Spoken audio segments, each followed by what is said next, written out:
क्या मरा हुआ चूहा भी आपको सेठ बना सकता है? जो मरा हुआ है।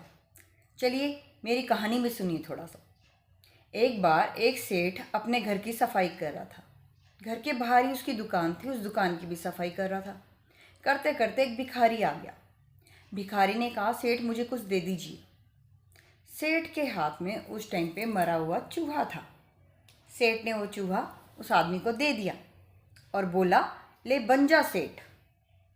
इतना बोला तो उस आदमी ने इज्जत रखते हुए चूहा ले लिया और वो उस चूहे की पूंछ यूँ पकड़ के और चलने लग गया। चलते चलते आगे गया तो एक सपेरा मिला। सपेरा बोला, भाई ये मरा हुआ चूहा मुझे दे दे। तो वो आदमी बोला, मैं तुझे दे तो दूंगा, पर तू क्या मुझे 10 रुपये देगा? बोला, हाँ मैं तेरे को 10 रुपये दे दूंगा, तो ये मरा हुआ चूहा मुझे दे दे, मेरा सांप खा लेगा, सांप के लिए भोजन है ये, तू मुझे दे दे। सपेरे ने उसको 10 रुपये दे दिए। उसने 10 रुपये लिए और चल पड़ा आगे। 10 रुपये के उसने फूल खरीद लिए। उन फूलों को मंदिर के बाहर ले जाके वो बेचने लग जाता है। वो फूल वो 20 रुपये में बेच देता है। फिर वो 20 रुपये के फूल खरीद लाता है और उनको 40 रुपये में बेच देता है। इस तरह धीरे धीरे धीरे करके वो एक पूरी की पूरी दुकान खरीद लेता है। वहीं मंदिर के बाहर फूलों की दुकान कर लेता है। धीरे धीरे प्रसाद भी हो जाता है और फूल हो जाते हैं मंदिर के बाहर, वो बेचने लगता है और वो इस तरह धीरे धीरे वहाँ पे 10 से 12 दुकानें खड़ी कर देता है।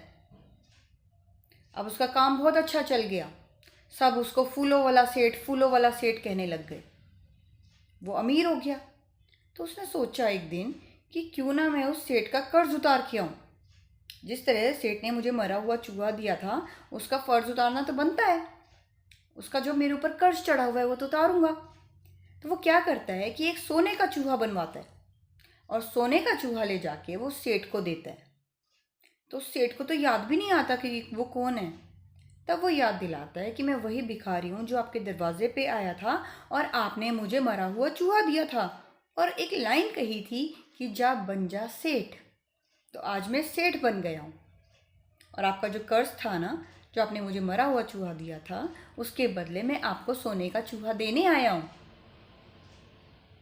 तो इस कहानी से हमें ये शिक्षा मिलती है कि कभी भी हमें ना किसी को भला बुरा नहीं कहना चाहिए, पर कभी कभी वो कटु शब्द भी अमृत के समान हो जाते हैं। उस भिखारी ने उनको बहुत सकारात्मक वे में लिया, सकारात्मक तरीके से लिया और वो अमीर हो गया, वो भी सेठ बन गया। चलिए आज के लिए इतना ही। कल फिर मिलते हैं एक नई कहानी के साथ। तब तक के लिए राधे राधे।